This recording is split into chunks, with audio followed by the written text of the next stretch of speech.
ओम गुरुब्रह्मा गुरुर्विष्णु गुरुर्देवो महेश्वरः गुरु साक्षात् परम ब्रह्म तस्मै श्री गुरुवे नमः।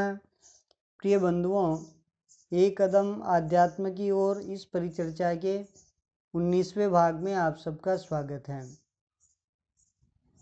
भगवान श्री कृष्ण गीता के 3 अध्याय के 41वें श्लोक में कहते हैं कि हे अर्जुन, तू पहले इंद्रियों को वश में करके ज्ञान और विज्ञान के नाश करने वाले इस काम पापी को निश्चय पूर्वक मार। यही काम, यही चाह पाप करवाने वाली मुख्य जड़ है। भगवान अगले श्लोक में कहते हैं कि यदि तू समझे कि इंद्रियों को रोककर काम रूप वेरी को मारने की मेरी शक्ति नहीं है तो तेरी यह भूल है। सब प्रकार बलवान और श्रेष्ठ अपनी आत्मा को जानकर और बुद्धि के द्वारा मन को वश में करके हे महाबाहो, अपनी शक्ति को समझकर इस दुर्जय कामरूप शत्रु को मार। भगवान अर्जुन को समझा रहे हैं कि हे अर्जुन, ऐसा नहीं है कि काम को जीता न जा सके। केवल बुद्धि का प्रयोग करके और मन को वश में करके निरंतर अभ्यास किया जाए तो इस पर विजय प्राप्त करना संभव है। कामनाएं पूरी होने पर आसक्ति होती है और कामनाएं पूरी न होने पर क्रोध उत्पन्न होता है। अगर कामनाएं छूटती जाती है तो हमारे में स्थित रजोगुण भी धीरे धीरे कम होता जाता है। याद रहे कि संपूर्ण कामनाएं तो भगवान श्री राम के माँ बाप की भी पूरी नहीं हुई थी, फिर हम क्या हैं। राजा दशरथ जी और माँ कौशल्या नहीं चाहते थे कि श्री राम वनवास को जाए, फिर भी उन्हें जाना पड़ा था। तुलसीदास जी एक जगह लिखते हैं कि तन सुखाए पिंजर कियो, धरे रेन दिन ध्यान, तुलसी मिटे न कामना, बिना विचारे ज्ञान। कि तन को व्रत उपवास करके कितना ही सुखा करके पिंजर बना लो, लेकिन ज्ञान का विचार किए बिगर मन की वासनाओं का मिटना कठिन है। काम हमें टिकने नहीं देता और कामनाएं हमें आत्मज्ञान नहीं होने देती है। जैसे हम किसी व्यक्ति से बार बार उसके घर पर उससे मिलने जाते हैं और वह नहीं मिलता है, कभी अचानक बाज़ार में मिल जाए तो हम पूछते हैं कि भाई घर पर नहीं मिलते हो, मैं कितनी बार आया लेकिन तुम मिले ही नहीं। इस पर उसका संभावित जवाब होता है कि कामकाज के कारण घर में कम ही टिकना होता है। इस प्रकार काम घर में नहीं टिकने देता और कामनाएं घट में यानी अपने आप में, अपने आत्मज्ञान में नहीं टिकने देती है। मनुष्य की खुशी का सीधा संबंध कामनाओं से होता है। महापुरुष समझाते हैं कि अगर हमारे मन में 100 कामनाएं हैं तो हमारी खुशी 0 हो जाएगी। अगर खुशियों को 100 करना हो तो कामनाओं को 0 करना होगा। संसार में हमें कामनाएं कमज़ोर बनाती है और आत्मसंतुष्टि हमें मजबूत बनाती है। कुछ लोगों का कहना होता है कि अगर कामनाएं नहीं होगी तो जीवन आगे कैसे बढ़ेगा। कामनाएं नहीं रखें तो फिर जीवन का उद्देश्य ही क्या रह जाएगा। इस प्रश्न का उत्तर हम इन 3 बातों को समझकर प्राप्त कर सकते हैं। पहली होती है आवश्यकता, दूसरी होती है इच्छाएं या कामनाएं, तीसरा होता है लक्ष्य। पहली आवश्यकता। आवश्यकता यानी हमारी ज़रूरत। इसे एक छोटे से उदाहरण से समझिए कि जैसे हमारे बच्चे को ड्रेस चाहिए, यह एक उसकी आवश्यकता है, उसकी ज़रूरत है। हम उसे बाज़ार लेकर गए, हमारी जितनी हैसियत है उस हिसाब से उसे एक ड्रेस दिला दी। उसे प्राप्त करके अगर बच्चा संतुष्ट हो गया तो उसे आत्म आनंद की अनुभूति होगी, क्योंकि जहाँ संतोष है, संतुष्टि है, वहीं आनंद है। दूसरी है इच्छा। वही बच्चा खुशी खुशी वह ड्रेस पहनकर गली मोहल्ले में गया, अपने दोस्तों को वह ड्रेस दिखाई। ड्रेस देखकर किसी एक दोस्त ने कह दिया कि क्या ऐसी घटिया ड्रेस लेकर आया है, तेरे से अच्छी तो मेरी ड्रेस है और कितनी महंगी है। यह सुनकर उस बच्चे की सारी खुशी छूमंतर हो जाती है। बच्चा निराश होकर घर पर जाता है और अपनी माँ से कहता है कि कल पिताजी ने मुझे ऐसी घटिया ड्रेस दिलाई थी कि सभी दोस्त इसे अच्छी नहीं बता रहे हैं। उसकी माँ समझदार होगी तो यह जानकर कि इसके अमुक दोस्त ने इसे अपनी महंगी ड्रेस दिखाकर निराश किया है, तो वह यह जानकर कि उस लड़के के पिता और मेरे पति से ज़्यादा पैसे कमाते हैं, यानी उस लड़के के पिता पैसे कमाने में बहुत आगे हैं और मेरे पति बहुत कम पैसा कमाते हैं, इसलिए उन्होंने अपने बेटे को महंगी ड्रेस दिलाई है, लेकिन मेरे पति इतना नहीं कमा पाते हैं कि हम उसकी होड़ करें। इस पर वह अपने बेटे को किसी तरह समझाकर मना लेती है, तब तो बात आई गई हो जाती है, बात आगे नहीं बढ़ती। लेकिन उस बच्चे की माँ के दिमाग में भी ये चिंतन होने लगे कि मैं अगले दिन मेरे बेटे को उसके दोस्त से भी ज़्यादा महंगी ड्रेस दिलाऊंगी, तो वह अपने पति के शाम को घर आते ही अपनी इच्छा व्यक्त करेगी कि कल बेटे को अच्छी ड्रेस दिलानी है।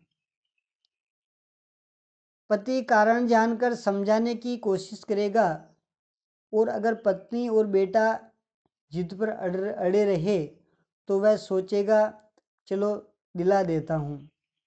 अपने मन में सोचेगा कि एक ड्रेस ही की तो बात है, किसी अन्य खर्च में कटौती करके क्लेश खत्म करना ही ठीक रहेगा। जैसे तैसे करके अगले दिन बेटे को पिछली बार से भी अच्छी और महंगी ड्रेस दिलवा दी, लेकिन फिर किसी दूसरे मित्र की उससे भी अच्छी ड्रेस देखकर उस जैसी ड्रेस पाने की चाह उसके मन में फिर से होने लगी। उस चाह में अगर उसकी माँ का सहयोग मिलने लग जाए तो फिर कहना ही क्या। ऐसी परिस्थिति में वह व्यक्ति दो कार्य करेगा। पहला तो यही है कि वह ओवर टाइम करके पैसे अधिक कमाने की सोचेगा, या फिर बेईमानी करके पैसे कमाने की सोचेगा। अगर दोनों ही प्रकार के कार्य करने में असफल रहा तो फिर उसे क्रोध आएगा, घर में लड़ाई झगड़ा बढ़ेगा, क्रोध में मूर्खता उत्पन्न होगी और वह अपनी पत्नी और बच्चे पर हाथ उठाएगा। कितनी बार तो यह भी देखा जाता है कि वह अविवेकी होकर नशा तक करने लग जाता है।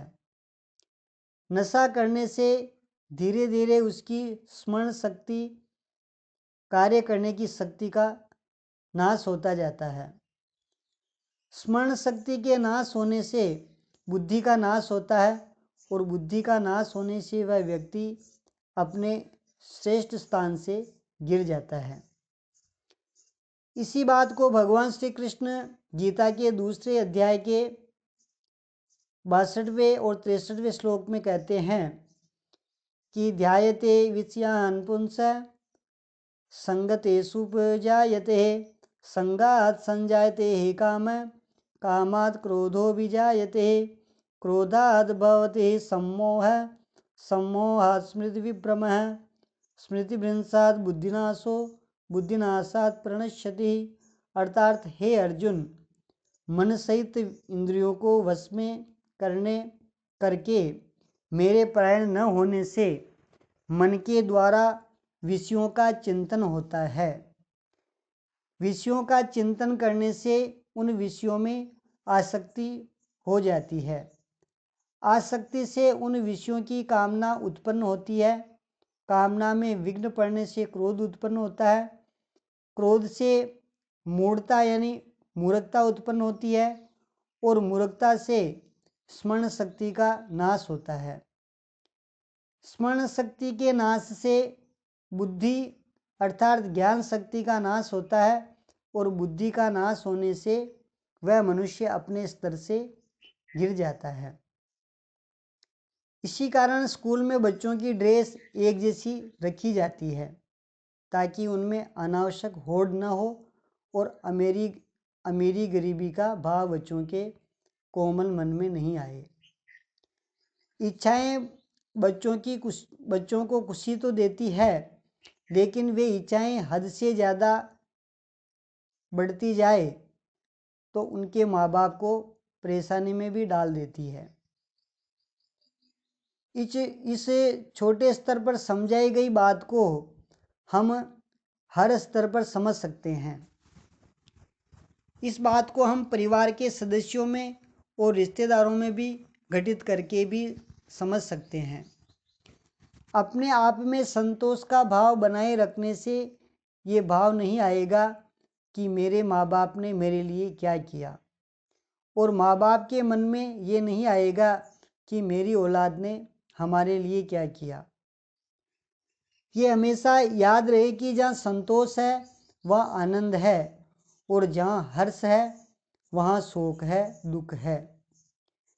क्योंकि संतोष स्थायी होता है और हर्ष क्षणिक होता है। संतोष से प्राप्त वस्तु में आनंद प्राप्त होता है और हर्ष एक चीज़ की प्राप्ति होते ही तुरंत दूसरी वस्तु की इच्छा व्यक्त कर देता है, इसलिए आनंद नहीं देता। तीसरी चीज़ होती है लक्ष्य। जीवन में एक लक्ष्य रखना बहुत अच्छी बात है, लेकिन वह पूरा न होने पर परेशान न होकर जितना लक्ष्य रखा था उसमें से जितनी सफलता प्राप्त हुई है उसमें संतुष्ट रहना जरूरी होता है। अपने आप में ये भाव रहे कि मैंने कोशिश पूरी की मगर इतना ही मिला, ये भी अच्छा ही है, कुछ तो मिला है। शास्त्रों में आया कि यत्ने कृतेन सिद्ध्यति को अत्र दोष है, अर्थात प्रयत्न करने पर भी, कोशिश करने पर भी कार्य की सिद्धि न हो तो उसमें किसका दोष है। ऐसा हर क्षेत्र में सोचना चाहिए, चाहे कुछ बनने का लक्ष्य हो, सफलता प्राप्त करने का लक्ष्य हो, कमाने का लक्ष्य हो या भजन करने का लक्ष्य हो। अपना प्रयास 100% हो, बस आगे हरी इच्छा।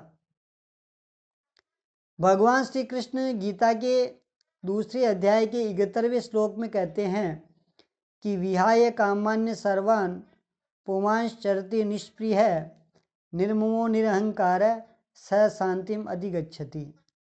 अर्थात जो पुरुष कामनाओं को त्याग कर ममता रहित और अहंकार रहित रहता है वह शांति को प्राप्त होता है। भगवान श्री कृष्ण गीता के तीसरे अध्याय के 38वें श्लोक में कहते हैं कि धूम्रे नाव्रियते वह्नि यथा दर्शो मलेन च यथोल्वेना वृतो गर्भ तथा तेनेद मावृतम।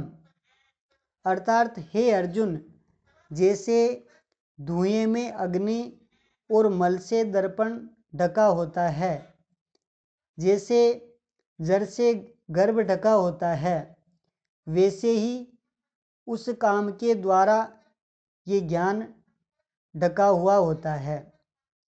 भगवान समझाते हैं कि काम से ज्ञान ढका हुआ होता है।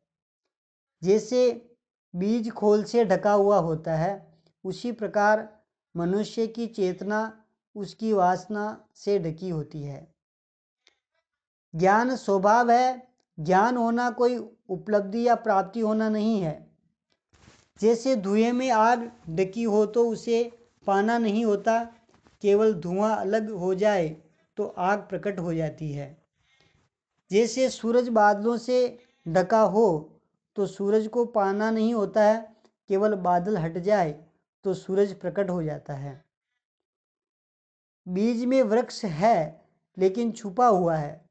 मिट्टी पाने से उसका ऊपर का खोल हटते ही उसमें से वृक्ष प्रकट होने लगता है। ठीक इसी प्रकार ज्ञान अप्रकट है। अज्ञानी भी उतने ही ज्ञान से भरा हुआ है जितना ज्ञानी होता है। फर्क यह है कि अज्ञानी के पास धुआं अधिक है और ज्ञानी के पास आग अधिक है। जिस दिन ज्ञान होता है उस दिन धुआं धीरे धीरे कम हो जाता है। अज्ञानी से अज्ञानी के पास भी ज्ञान मौजूद रहता है। शास्त्रों में एक सूक्ति आई है कि यत्र धूम्र तत्र वह्नि, अर्थात जहाँ धुआं है वहाँ अग्नि है, अर्थात जहाँ आग न हो वहाँ धुआं हो ही नहीं सकता। इसी प्रकार अज्ञान भी वहाँ नहीं हो सकता जहाँ ज्ञान न हो। एक बात ये भी ध्यान देने योग्य है कि धुआं तो बिना आग के कभी नहीं हो सकता, लेकिन आग बिना धुएं के भी हो सकती है। धुएं का संबंध आग से इतना ही है कि आग बिना ईंधन के नहीं होती। अगर ईंधन गीला है तो फिर धुआं होगा, अगर ईंधन सूखा है तो धुआं नहीं होगा। इसलिए चमकता हुआ अंगारा बिल्कुल बिना धुएं के होता है। अज्ञान हमेशा ज्ञान की सूचना देता है, जैसे धुआं अग्नि की सूचना देता है। सद्गुरु उस धुएं को हटाकर आग प्रकट करते हैं, ज्ञान की आग। जिस प्रकार धुआं धीरे धीरे हटते हटते एकदम अंगारा बन जाता है, उसी प्रकार अज्ञान धीरे धीरे हटते हटते ज्ञान बन जाता है। हमारे जीवन में कामनाएं ही ज्ञान में बाधा डालती है, बाधा बनती हैं। कामनाएं ही गीला ईंधन है जिससे धुआं उड़ता रहता है। कामना मुक्त व्यक्ति सूखे ईंधन की तरह होता है। जितनी अधिक कामनाएं उतना अधिक गीलापन।